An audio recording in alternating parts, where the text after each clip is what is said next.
Virginia, and welcome back to the Bodymass YouTube page.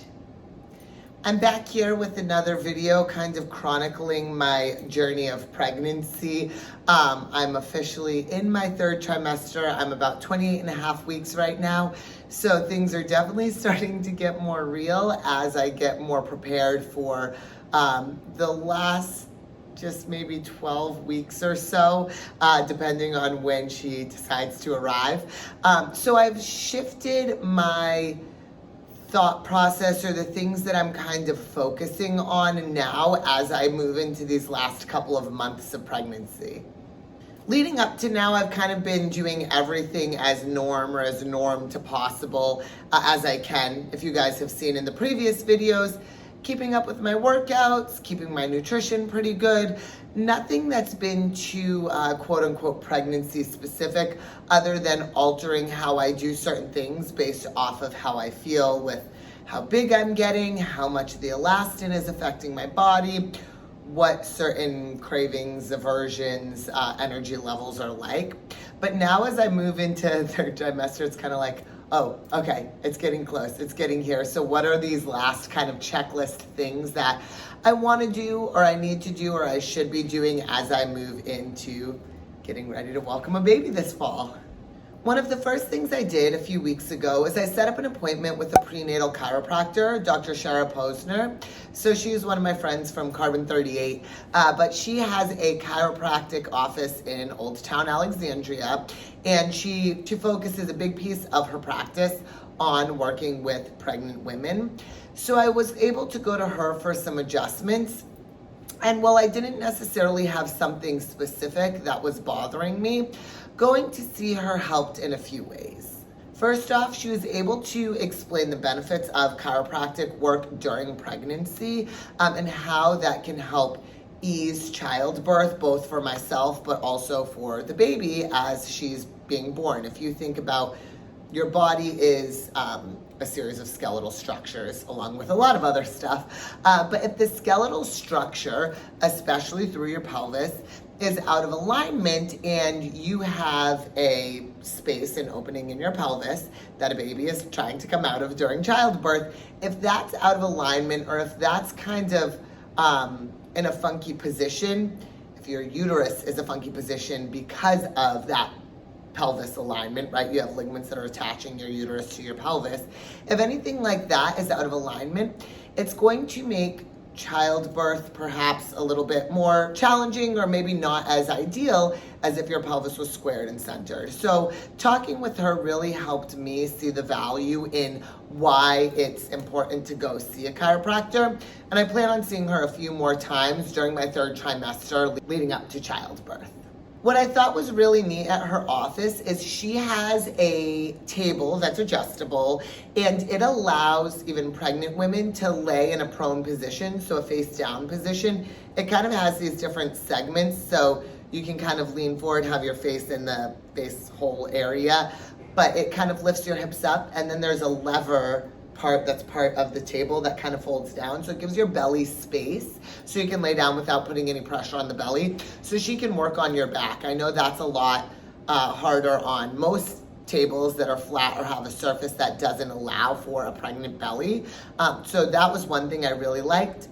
I also liked that she really was able to put together an understanding of what it's like being a first-time pregnant person, and she was able to share a list of resources, everything from pediatricians to massage therapists to doulas to hypnobirthing, and a bunch of different resources that are beneficial for a first-time mom. So that was greatly helpful.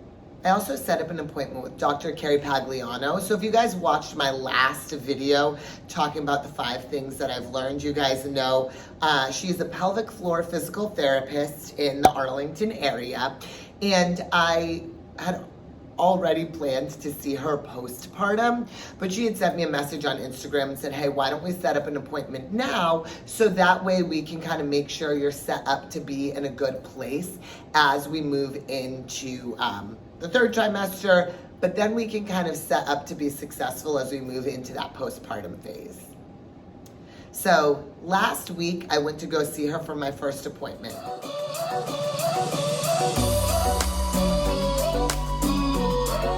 Okay, so I just went and had my first appointment with Dr. Carrie Pagliano, who is a pelvic floor physical therapist. It was great. A lot of why I'm doing this is kind of preventative for just setting up to be as successful as possible throughout my pregnancy, especially with my workouts throughout my pregnancy, and then making sure that postpartum I'm kind of trying to be in as good of a place as I possibly can be. So she typically sees postpartum patients, but obviously I kind of want to do this preemptively. I've been talking with her a bit on Instagram about just different exercises, things I've been doing, and different breathing techniques. We're able to look at it at an ultrasound to see it in a little bit more detail, but I'll chat a little bit more later on about kind of some of the stuff we talked about and my game plan going forward. One of the great things with Carrie as a pelvic floor PT is she uses ultrasound as a way to see muscle activation on relevant muscles as it relates to postpartum recovery, or even in my case, pregnancy. So what she was able to do is able to look at your pelvic floor, make sure it can contract, but also relax the way it should be. So fortunately, as I went through those ultrasounds, everything looked okay there. She also uses the ultrasound to look at different layers of your core muscles, specifically your transverse abdominis, internal oblique, and external oblique. And what she looks at is your transverse abdominis able to contract and relax in a way that it should, but also what are the different breathing patterns that go along with allowing that muscle to contract. So as I was working with her, we were able to determine what breathing pattern works well for me to get that transverse abdominis muscle to contract and engage. For those of you guys who watched my video last time, my number 5 thing that I've kind of learned during pregnancy is that I was starting to have some of that coning through my abdomen when I was doing pull-ups specifically. If you guys haven't watched that video, I'll link it up here real quick so you guys can always go back and reference that. But what was happening was I wasn't able to maintain the ability to keep my core strong, and the pressure of the movement was causing that coning. So now with these certain breathing techniques and ability to engage my transverse abdominis in certain exercises, hopefully I can kind of mitigate that as much as possible.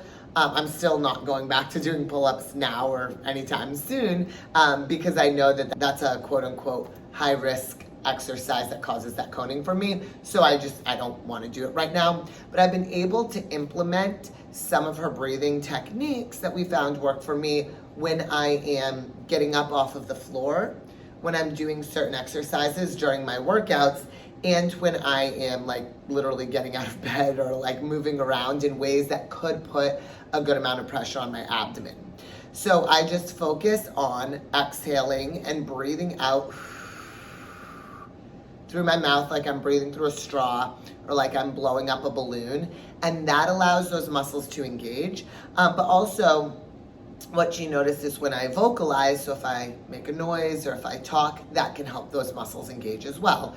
So those are just certain things I can think about when I'm asking my core to do work during pregnancy to try to get my transverse abdominis to engage a little bit more and hopefully alleviate a little bit of that pressure, of that coning that kind of comes and can cause more severe diastasis recti down the line. As you guys obviously know, my goal is to continue to compete postpartum. So I want to just make sure I set myself up to be as successful as possible now versus reactively trying to undo damage that was done during pregnancy. So going to see Dr. Carrie Pagliano was great for me. For those of you guys who are pregnant and are interested in learning more about her, she posts a lot of great content on Instagram. I'll link her Instagram handle down below. And so you guys can follow her. Again, it's a lot of content postpartum, but she works with pregnant women as well. And if you guys are interested, I highly encourage you to set up an appointment with her. I'm not sure if she does anything virtual, so if you're not in the DC area, not sure if she does that, but it's worth going to her Instagram, shooting her a message, checking out her website, and learning a little bit more. So during my pregnancy, I had kind of wanted to do prenatal yoga. not for any reason other than I enjoy doing yoga. I want to do it more, and I thought doing a prenatal specific class would really allow me to have modifications that I'm not necessarily required to make on my own, but rather the guidance of the instructor can help lead to those modifications. Most of the prenatal yoga courses that I found were either virtual, which I wanted something that's in person, or they didn't really align with my schedule or the location. My schedule is hard because a lot of my work is kind of those primetime fitness hours, morning, midday, evening, and weekends, and that's when a lot of times classes are offered. So it becomes a little bit more challenging to find something that fits in my schedule. But one of my friends did reach out with a prenatal Pilates class at a studio called Mind to the Mat at their location in Arlington. And so that's a 6-week course. Last week was the first session, the first of the 6 weeks. And I'm really looking forward to it.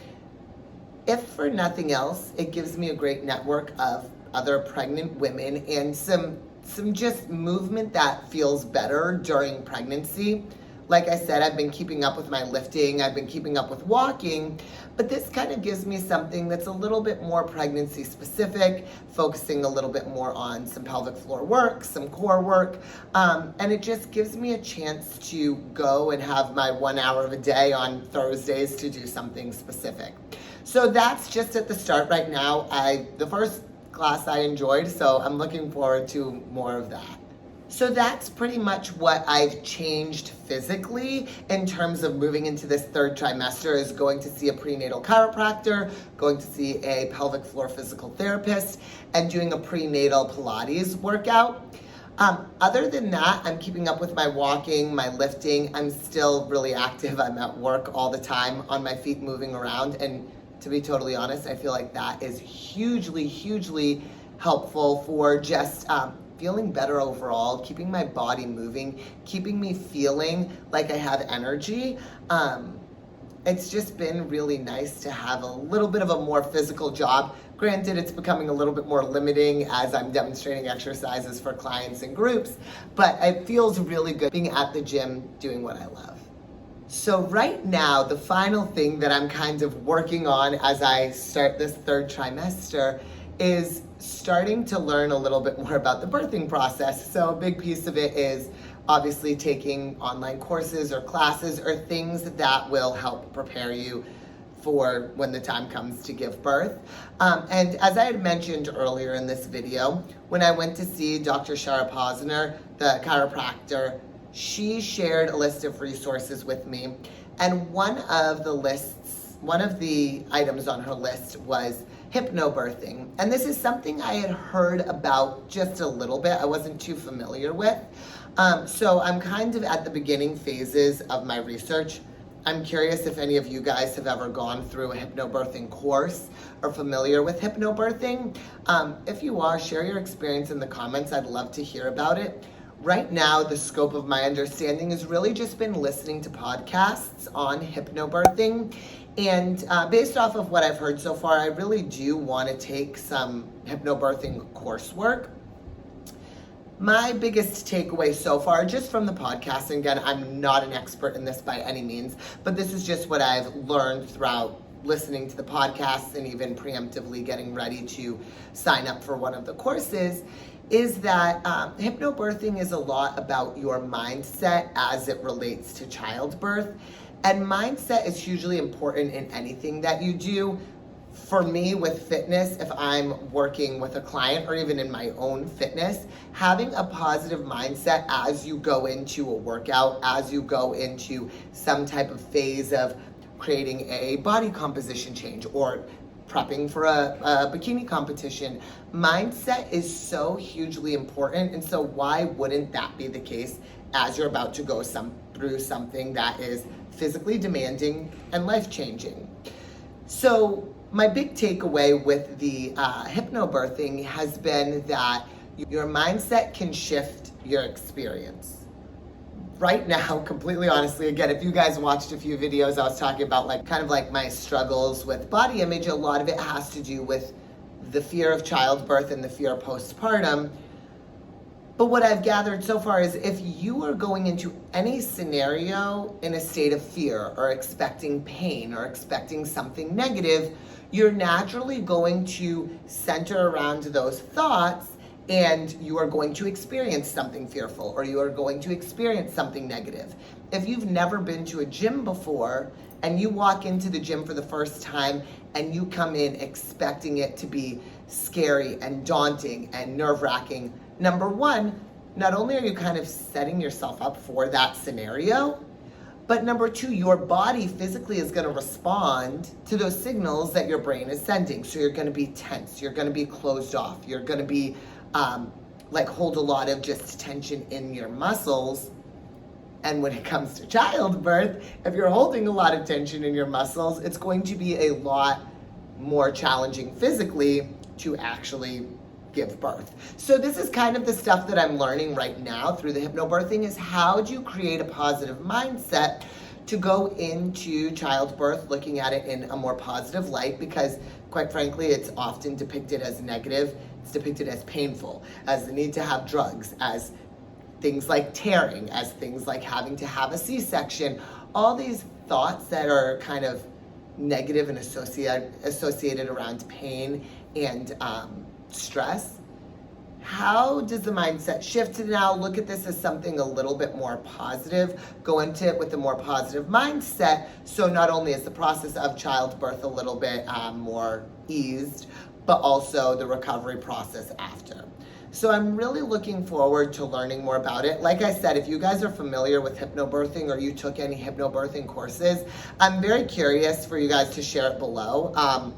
That doesn't mean like I'm pro, con, anything. I'm not sitting here saying like, oh, you need to have a natural birth and no drugs. I'm not anti getting an epidural if that's what I need, but I just want to be able to go into the experience with a little bit more of a positive mindset instead of feelings of kind of stress and fear as it relates to childbirth itself. So that's a little bit about what's going on right now as I start third trimester. If you guys don't follow me on Instagram already, you can go ahead, follow me. I'll link it down below. It's at Virginia V. Kinkle. I post a lot of my workout and nutrition stuff on there as I've been going through this pregnancy phase. But I'm going to continue to keep doing these videos leading through my third trimester, especially as things start to change with what I'm physically able to do, or obviously as my belly continues to keep growing. If you guys like these videos, go ahead, give it a thumbs up and hit the subscribe button. I appreciate your guys' support along this journey. I'll see you guys back in the next video. Bye.